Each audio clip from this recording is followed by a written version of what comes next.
Hello, hello, and welcome to another edition of Books, Branding, and Business for Authors. I'm very pleased as today we have Aaron Douglas on the podcast, the author of Relentless, The Art of Thriving Under Pressure.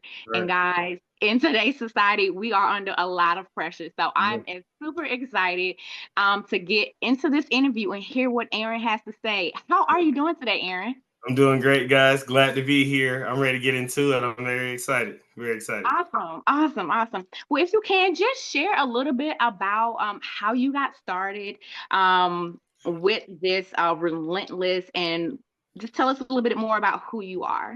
Okay, so my name is Aaron Douglas, guys. Came from a humble beginning. So I was always the guy that's thinking, doing strategies, pushing for a better future, right?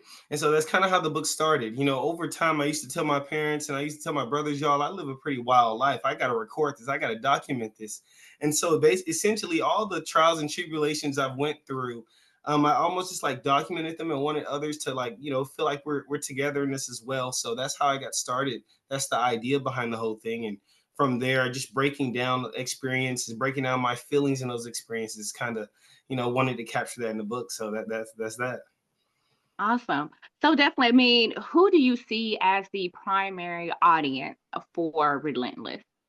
Honestly, looking at it demographically, I feel like anybody that's more or less like able to sit with their heal their traumas and understand that there's things that they want to grow through. So I'm usually looking at 18 to about 59, and all colors included, right? It's those that are like at that maturity level, usually mentally, where it's like, hey, I've been through some things. I'm looking at growing. It's okay. So the book is almost like a book for healing, almost. Yeah.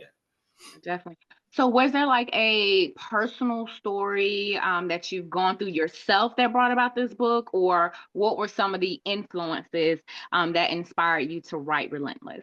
Yeah, so there's many. Honestly, a lot of it stemmed from my back being against the wall a lot of times and having to like, no one to really count on and lean on. Guys, what happened is I actually captured that like I was going through that same pattern. So I was like, I'm always either let's say in life, right? A job, right? In a sales role, always having to start back against the wall. Or let's say in life just wanting to get your first car. You may not have all the resources on the ideas, but you want to like whatever it was, I was always back against the wall, and that's where the passion came from to really put the book out there. It's like anybody else out there back against the wall, having to start fresh, always having to do a new idea, find a different track. I wanted this to be a book for those people, so that's definitely why I put it out. Yeah, yeah. Okay, definitely. So, how do you define thriving? Because it's the art of thriving under pressure. So how do you define thriving as discussed within your book? That's a great question. That's a great question. I would say that thriving to me is exceeding your personal expectations and goals, right? So thriving to a lot of people in this society looks like a lot of people love the fancy cars, the fancy watches. It's so glamorized via social media.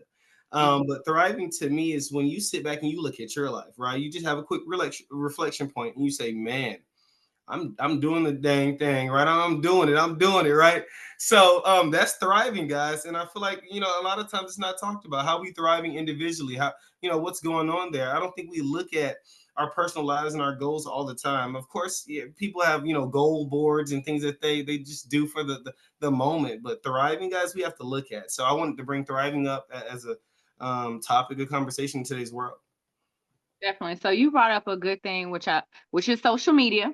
Yeah. And as you said, your audience ranges from like 18 to 59. Yeah, yeah. So do you feel like perhaps the younger audience for your book, or anyone in essence, perhaps can have a false perception of thriving, Mm. when especially when comparing themselves on social media, because a lot of people now these days are more on social media than watching television or going to the movies. And so considering that we're constantly scrolling on social media, do you think that some people have like a false perception of what thriving means for them? Absolutely, yeah, yeah, absolutely. Another thing there, and I think America does it versus other countries. The capitalistic mindset here is like the more money I have, the more I show it off. The almost like the better I am, quote unquote, right? For Mhm. so it all plays into that arena. I'm not a big believer of it. I'm a minimalist myself, so I like to, I enjoy what I have, right? But it's like I think that a lot of people do value, especially the younger generation. Like if I just get 100 more thousand, I'll just be more liked or loved. Or if I get more capital and I spend it on more things, I'll get the fulfillment in the soul that I'm looking for. And I feel like that is not the direction.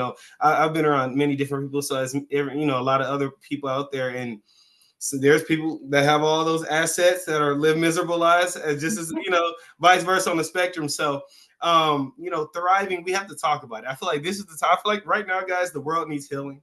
The world wants healing. I feel like seeing more conversations of all kinds come up. So, thriving. Let's talk about thriving. Let's talk about what that means for you. Right? Let's talk about how that feels, what that looks like. What do you really want? You're using the money as a resource to get to something else. What is the something else you want? Have you locked that down? Do you know the size of it? Do you know why, etc.? Mhm. Stuff like that. I want to get deep I there. love it. I'm passionate about that. That right there. I'm passionate about that. That's good. And I was gonna say I definitely can relate. I feel the older I get, the more responsibilities that I have, just definitely minimalistic Mhm. and not necessarily like what works for people on social media does not work for me. And that's perfectly okay. Mhm. Long as I'm happy, family happy, we are taken care of. I don't necessarily need all the glamorous things. Mhm. And I think that people have like a false conception, like they're constantly trying to Yeah. get there, trying to arrive at thriving, but it's like a false platform that they're reaching for. Yeah. So they truly had an understanding of what it is for them and not comparing. And you talking about this, and I wanted to know like what are some key strategies that are you discussed within the book for managing pressure effectively? One of the things, guys, is we have to understand, like, and it took me a while to figure this out, and I'm about to get passionate here, everybody, because sometimes we can't like do it all, have it all. Guys, that took me. So let's say you're in a difficult situation, you're trying to bundle all these things. The first thing I would tell someone is let's take a deep breath and slow down, right? Like literally, let's lower the tone. Let's relax a little bit. And let's look at what on the board is a priority versus not. First one, right? So step one will be just take a deep breath, step back for a second. Say, whoo, this is heavy. It's a lot. Shrug your. I like to shrug my shoulders like that. Be like, dang, I feel the pressure. Yeah, that's right. That's right. That's right. I feel the pressure. But why don't we just take a step back? Now, what do we really need to focus on? I was actually thinking about this last night when I was talking to somebody else. I was like, y'all, it's late. I'm ready to call it a night. And I said, okay, what do I need to focus on tonight? And what can I push off? So that's one thing, guys. And these things might sound common, but it's making these things more conscious, making us more like, hey, in the moments, we need to make sure we bring these up, right?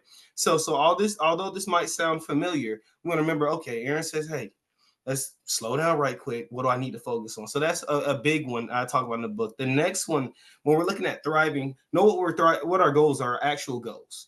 I love doing this reflection, introspection work, guys. I find myself to be a soul guy these days. So it's like, what do you really want? Where do you want it? And why do you? If you don't know that why, you'll be Hmm. led astray. So thriving comes down to knowing what you want, what the goal is, what is exceeding that goal, what is the actual goal though? Is it really money? Is it really the thing they print, or is it actually what you can exchange that for? So there's a lot there. There's a lot there. I think that is excellent work, excellent information. Definitely some things that people can implement Mhm. within their daily lives. Like, so what research or methodologies did you draw to develop from the advice and strategies to help your readers thrive in under pressure? Honestly, I leaned on just like anybody else. I leaned on a couple colleagues' books, right? You Okay. read their perception and their perspective. It enlightens and opens up yours. You're able to then draw more from those different perspectives and conjure up your own, adding with your own experiences. And then there's a whole arena to play with, guys. There's like just there's like X-Men. There's a lot of characters to play with there, right? You have your Steve Jobs, really good guy, really good visionary. He has some great things to say about being your best self and realizing things and knowing what you want. Of course, your Tony Robbins and your Myron Goldens, really powerful men that Yeah. have great, enlightening perspectives. So just being around those guys and actually, you know what, I want to get better today. What do they have to say? What did I go through? How can I make it better? And when you repeat that pattern, I felt the gift had to be put out into the world of practical steps, like different things. Let's talk about it because I feel like now, right? The world is moving from a like collectivist, like I need all the assets to like more or less like what do you feel? It's some empathy is being talked about more. More spiritual topics are brought up more on social media, things like that. So I wanted to bring something in that arena. Yeah, yeah. Definitely. Now, I am going to ask later on, but I want you to go ahead and kind of put in your plug. Where can people find your book? Whether, if it's on Amazon, your website, like where can people find your book and how can people support you? Perfect. So, guys, here's the first thing you could do. I'm big on LinkedIn, Instagram, and the books on Amazon. Shorter answer, right? Short answer, books on Amazon. Type it in that bad boy, you'll find it. If you want to support me more, there's Instagram. There's underscore Aaron.Douglas. Okay. I also have Facebook. If you type in Aaron Douglas, you'll see a silver suit and a black bow tie. That's my go-to that I usually use across all socials. Guys, reach out, say, hey, tell me your feedback about the book. Tell me an experience you even went through. Let's build this thing, guys. Let's build this together. Definitely. I was going to ask, since the book's release, what kind of feedback have you received from your readers? Like, could you say like there's like a main takeaway that, it's like the common theme that you've heard from a lot of people? Yes, yes. So there's one, guys, and I'm gonna tell you an angle I did. It's a different angle. So most books are in third person, right? I did a little bit different here. I wanted it to be like I wanted them to feel me, right? Almost like in their soul, so they could actually be more motivated and actually get things going in a better direction. So I did it in first person. A couple of people that read the book so far, for sure, they said, "My goodness, Aaron, I feel like you're talking to me. I feel like every time like I think about a thought, I hear your voice." And that's just by doing the backdoor method of the first person. Putting that in the book. Little different, but people are saying that they can feel like a transformation. They can feel where my mind is trying to take them. They more or less can understand what I'm trying to give them deeper. I took a risk in going third to first person, and it seems to have paid off well. So they're actually feeling what I'm saying. Yeah, definitely. As a publisher, I definitely know that third person is much easier Yeah. to write in than first person. So Yeah. definitely kudos to you. Thank you. Thank Um, but what would you say has been the most challenging part of writing or publishing your book, and then how did you overcome those challenges? Yo, I had a big challenge. I got to tell you, I have a quick story. I was looking at getting a publisher. I didn't know you at the time, but I was looking at getting someone to help me put it together, guys. So what did I do? I kind of used social media. I used Meta, everybody, and I found a lot of ads on Facebook popping up. Well, I replied, and we got the relationship going. Money was sent across, and we started the services. But it turns out that I eventually, in the end, kind of got scammed a little bit past the book cover. So when I asked for my edit back, they actually sent me back what I sent them. So I was like, wow, you guys didn't do much of the work. It was some guys that claimed their company was out of Minnesota. Guys, I did get scammed in my first time through. Don't be like me. Use wonderful Ashley here. She'll help you. But yes, guys. So yeah, I got scammed out of like almost like my editing process. So that was a thing to work through at the end. And that's one thing I had to overcome. That was challenging. I was very frustrated. I put in some long nights and hard focus to go ahead and make that edit quick as possible. So that's an obstacle I went through. Definitely, I hear that story quite often. Really? That's crazy. Okay. Okay. Wow. Definitely. So you mentioned one person that I admire and follow as well is Myron Golden. I love his teachings, Yeah. and the different aspects. Were there other? I know you mentioned two other people though. Were there like any role models? Maybe like family. Maybe someone not necessarily known that has like a great following. But were there any role models that perhaps influenced you to write this book, or just influenced you in your upbringing? As a matter of fact, yeah, there was a guy, really, really good guy. I like the guy because he great personality. He's actually authentic. And he's alive. He lives out of Atlanta. His name is Eric Anderson.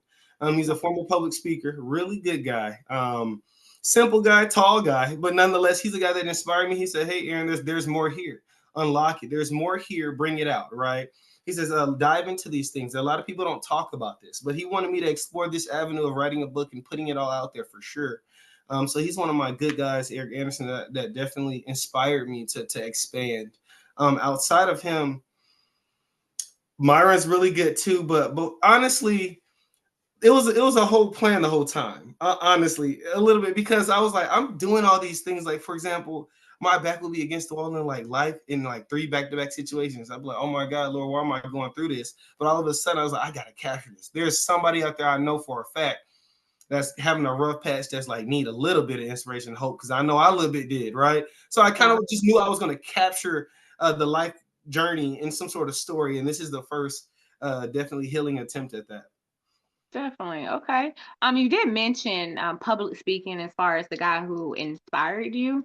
Mhm. And I noticed, I don't know if I went to your social media, your LinkedIn or whatever, but I noticed that you do public That's speaking. right. That's So right. I guess what are the topics or I guess one, what are the topics that you speak about? And then ideally, what are the type of companies or brands or, people that in essence would hire you to come out and speak?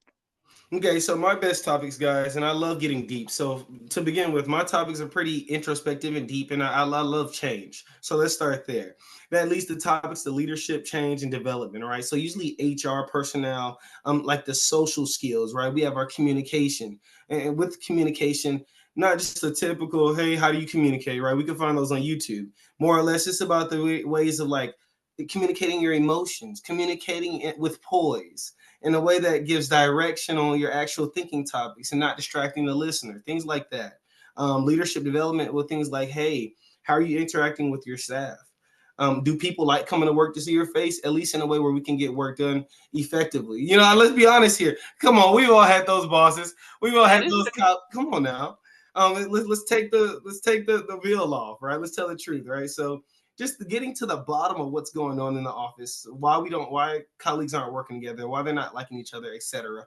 So social communication topics, leadership topics, a lot of people skill topics is what I do. And I would like to say the companies I work best, I honestly love the blue collar workers.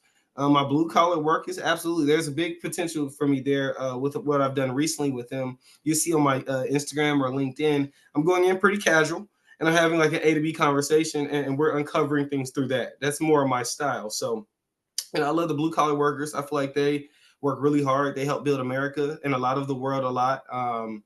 And some of the skills that are left out are the communication, are the people skills. It's pretty. They have a rough, more or less day to day business regarding like the manual labor of things and the grit to do things. And so I believe they deserve the gift of communication and empathy and learning how to use those as well.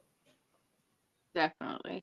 So, I don't. How can someone that's interested in booking you to come out and speak to their organization? I don't know if there's an email, a website. How can someone get in contact with you for your speaking services? Perfect. So here's what you do, guys. There's two ways. I'm gonna go number and I'm gonna go email. So the email is info@aarondouglasprojects.com. So that's info@aarondouglasprojects.com. And then you can call this number 980-781-7793. Those are best ways to get a hold of me directly. My assistant might also pick up as well, but it's quite simply, I love the direct ADB communication. Definitely. So, looking ahead, are you planning to write more books? Because I think if I remember correctly, this was like volume one. That's right. So, That's right. That's right. That is absolutely right.